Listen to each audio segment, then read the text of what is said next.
अस्सलाम वालेकुम जी, मैं मारिया अली, आप देख रहे हैं मेरा चैनल। मुंतहा के चीखने की आवाज़ें सुनकर दुकान के मालिक ने क्या खौफनाक किस्म का कदम उठाया था। डीएनए रिपोर्ट के बगैर अरसलान को क्यों पार किया गया, असल कहानी पुलिस के अंदर से ही लीक होना शुरू हो चुकी है। मालिक दुकान में बैठा रहा, नौकर मुंतहा ज़हरा को तीसरी मंजिल पर किस तरह से लेकर गया। डीएनए रिपोर्ट ने पूरे केस का रुख जो है मुकम्मल तौर पर तब्दील कर दिए। नए इंकशाफात ने खड़े किए हैं जी बहुत बड़े बड़े सवालात। आज की वीडियो में इस पर बात करते हैं। रिक्वेस्ट है चैनल को सब्सक्राइब करें, हमें आपकी सपोर्ट की ज़रूरत है और आपने वीडियो को आखिर तक ज़रूर मुलाहिजा फरमाना है। की जा चुकी है। इसके अंदर जितने भी मुलजमान एफआईआर के अंदर लिखवाए गए हैं उनमें से किसी को भी हम अभी इस स्टेज पे नहीं है कि हम ये कह सकें कि वो बेगुनाह है।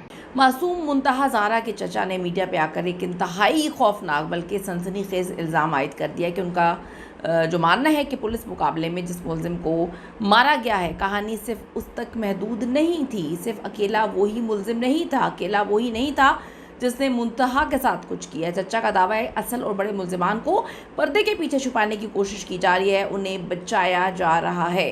अब तो पुलिस को भी जो है मानना पड़ रहा है कि सिर्फ अरसलान जो है वही गुनाहगार नहीं है और पुलिस के मुताबिक अभी तक जो डीएनए है वो रिपोर्ट आई नहीं, सिर्फ अरसलान ही क्यों।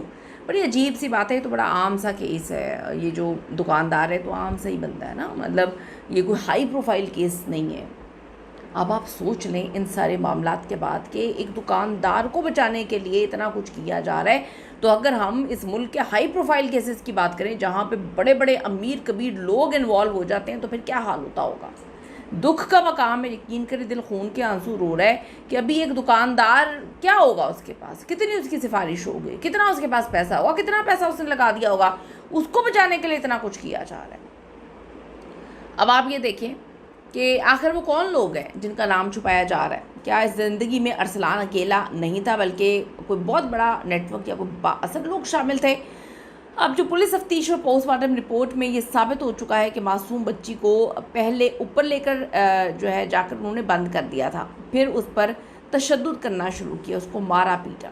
इस दौरान मुंतहा के घर वाले ढूंढते हुए मुतादिद बार जो है दुकान पे आते हैं, ये देखकर कि जी ज़्यादती करने वाले ने बच्ची के साथ, आप ये देखें कितनी उसको अजियत दी है, उसको कितना मारा पीटा, उसके जिस्म पे कितने खौफनाक निशानात हैं। ज़्यादती करने वाले ने बच्ची का सर ज़ोर ज़ोर से दीवार पर मारा है और ज़मीन पर मारा है, जिससे वो बेहोश हो गई थी। यहाँ से जो जालिम दरिंदे हैं उन्होंने नया प्लान बनाया और मुंतहा की फैमिली को भटकाना शुरू कर दिया। उन्होंने मिसगाइड कर रहे थे, बार बार मिसगाइड कर रहे थे। एक ने कहा आई नहीं है, दूसरे ने कहा आई थी चली गई है। यहाँ पर मुंतहा की फैमिली का सब्र और अकल इसको दाद देनी चाहिए। दुकान के सामने डट गए, उनको लग रहा था, बल्कि उनको अपनी बच्ची का पता होगा कि बच्ची बता के ही जाती है कि वो यहाँ पे जा रही है और वहाँ से वो सीधी घर आती होगी। वो कौन सा पहली बार इस दुकान पे गई थी। चाहिए तो ये था कि इलाके वाले इकट्ठे होकर दुकान की पूरी जो बिल्डिंग थी उसे छानते तो शायद मुंतहा ज़िंदा बच जाती, लेकिन किसी के वहमो गुमान में भी नहीं था कि इतना भरा बुरा इलाका है, वहाँ पे कोई दरिंदा इतनी दरिंदगी कर सकते हैं मिलके। दुकानदार ने प्लान बना लिया कि कुछ भी हो जाए मुंतहा की डेड बॉडी जो है वो आज रात में गायब करनी है। और उसको इस बात पे यकीन था कि कोई ऊपर तक नहीं पहुँच पाएगा।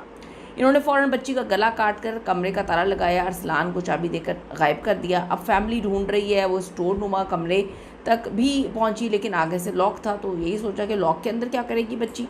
इन जालिमों ने बच्ची को ड्रम या बोरी में डालकर रात को गायब कर देना था। मुंतहा के घर वालों ने पुलिस बुला ली और फिर ख़ुद बाहर ही खड़े निगरानी करते रहे। तफ्तीश में आने वाले खौफनाक इंकशाफात के मुताबिक मुंतहा जब पहली बार दुकान में आई थी तभी दरिंदों ने नापाक प्लान बना लिया था। मासूम बच्ची को दुकान के ऊपर जो बंद कमरा है उसमें कितनी देर बंद रखना है इन्होंने पहले से प्लान बनाया होता। जब बच्ची की बूढ़ी डांडी उसे ढूंढते हुए आई थी तो मासूम मुंतहा इसी दुकान के ऊपर वाले कमरे में बेहोश पड़ी थी। क्या आपके ख्याल में पुलिस ने वाकई इस केस में कोई बहुत बड़ी डील कर ली है? इन दरिंदों के साथ क्या डील हुई होगी? नीचे कमेंट्स में अपनी कीमती राय के हवाले से ज़रूर आगाह करें। आपको क्या लगता है कि कितनी डील हुई होगी, इसके पीछे के क्या मुहर्रिकात होंगे, पीछे क्या क्या मामलात होंगे, ज़रूर कमेंट करिएगा। मुंतहा को तो हम नहीं बचा सके, लेकिन मैं ये बात बोलूँगी अपने बच्चों पर बड़ी गहरी नज़र रखें। यकीन करें दरिंदे खुलेआम घूम रहे हैं, अब ऐसा लगता है इंसान कम दरिंदे ज़्यादा हो गए। कमेंट करेगा। सी यू द नेक्स्ट वीडियो लाने के बाद।